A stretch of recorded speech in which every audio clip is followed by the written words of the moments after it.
আমি কি জান্নাতমুখী নাকি জাহান্নামমুখী? আমার পথ চলা কি জান্নাতের দিকে আমাদেরকে নিয়ে যাচ্ছে নাকি আমাকে জাহান্নামের দিকে নিয়ে যাচ্ছে? আমি কি জান্নাতি না জাহান্নামী? এই বিষয়টি জানার ইচ্ছা নিঃসন্দেহে প্রত্যেক ইমানদারের অন্তরে আমরা লালন করার কথা।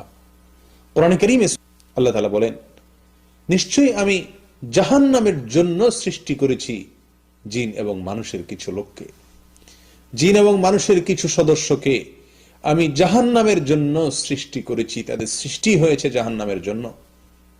কি তাদের মার্কা, কি তাদের আলামত, কি তাদের চিহ্ন, কি তাদের আমল?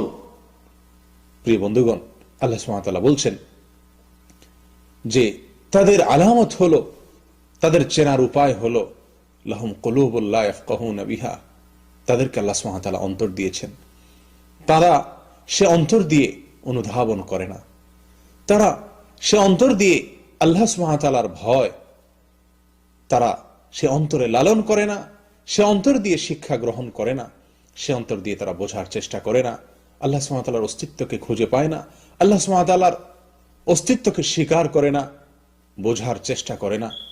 আল্লাহ সুবহানাহু ওয়া তাআলার সমস্ত নির্দেশ নিষেধ, এসবগুলোর কার্যকারিতা, এসবগুলোর উপকারিতা, এসবগুলোর যথার্থতা সে অনুধাবন করে না।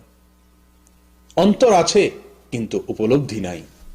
ওয়ালাহুম আ'য়ুনুন লা ইউবসিরুনা বিহা, তাদের চোখ আছে, সে চোখ দিয়ে দেখছে সচরাচর, কিন্তু সেই দেখা ওই দেখা নয় যেই দেখার জন্য তার চোখের সৃষ্টি হয়েছে।